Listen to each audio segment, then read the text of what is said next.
We continue now with Psalm 46. For the leader of the Korahites, on Alamot, a song. God is our refuge and stronghold, a help in trouble, very near. Therefore we are not afraid, though the earth reels, though mountains topple into the sea, its waters rage and foam, in its swell mountains quake, Selah. There is a river whose streams gladden God's city, the holy dwelling place of the Most High. God is in its midst. It will not be toppled. By daybreak, God will come to its aid. Nations rage, kingdoms topple. At the sound of his thunder, the earth dissolves. The Lord of hosts is with us. The God of Jacob is our haven, Selah. Come and see what the Lord has done, how he has wrought desolation on the earth. He puts a stop to wars throughout the earth, breaking the bow, snapping the spear, consigning wagons to the flames. Desist. Realize that I am God. I dominate the nations. I dominate the earth. The Lord of hosts is with us. The God of Jacob is our haven, Selah. Adonai tzvaot imanu miskavlanu Elohei Yaakov Selah. That verses 8 and 12, repeated twice in our psalm, is a verse that is well known and repeated every day in our morning liturgy, in our morning prayers. And the very fact that this verse is repeated in the psalm indicates that it conveys a central theme. It conveys a message that the psalmist wants to emphasize. Adonai tzvaot, the Lord of hosts. The hosts are angels. And the word tzava or tzvaot is also a word that refers to an army. It can mean a physical army, an army of human beings, or it can refer to the heavenly hosts, the army of angels, led by God. God is the general. The angels are the soldiers who loyally and faithfully follow the commands and directions of the general. And Miskavlanu Elohei Yaakov Selah, our haven, Miskavlanu, is the God of Jacob. Not the God of Abraham, Isaac, and Jacob here, but the God of Jacob, because Jacob's name was changed to Israel. Jacob as a symbol of the people Israel. So we have here an image of God leading the heavenly hosts in battle, aligned and allied with the people Israel, with the Jewish people, in order to establish peace on earth and an end to war. There's a kind of an ironic tone going on here. The idea that an army of angels, it's a military image, but it is that army that will bring about peace on earth. The physical symbol of that peace is the symbol of Zion and God's holy city in Jerusalem. There is a river whose streams gladden God's city, that river symbolizing life and life-giving properties, a stream of water, the holy place of the Most High that cannot be toppled. God will and can topple mountains. He can cause the waters to rage and foam. The mountains can quake. Nature can be uprooted. But the image and form of Zion and Jerusalem are understood to be eternal. They may be a physical image. We can imagine and picture Mount Zion and the Temple Mount and Jerusalem in our minds, especially if we have been there. Those images are especially vivid. But those images and that physical presence of Jerusalem is also meant to be a metaphor and a symbol for the world in a state of eternal peace. The psalmist reminds us that it is God who dominates the nations, God who dominates the earth. No one but God.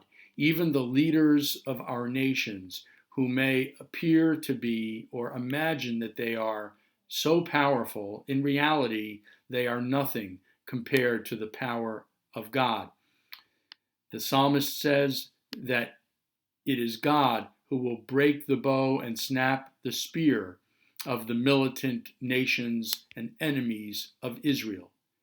Again, Israel as a symbol of peace, the enemies of Israel as a symbol of war, enmity, and hatred. We are living today in a very troubling time, following on the heels of COVID-19, and even as COVID-19 is still very much in our midst. We are beset now by reports of violence and riots in many cities and urban areas of our nation. We have to remember that there are many, many more peaceful demonstrators than there are violent perpetrators. And it is a shame, it is unfortunate and sad that these demonstrations are not allowed to come off absolutely peacefully, because the demonstrators are protesting against the underbelly of racism and hatred in our society, the persistence of inequity, and the unequal treatment of African American members of our society on many levels. And so while we bemoan the existence of the violence around us, it is important to focus on the power of those peaceful protests and to conjure up the image of Dr. Martin Luther King leading armies, notice I use that term armies of nonviolent protesters in support of the civil rights of African Americans in the 50s and 60s.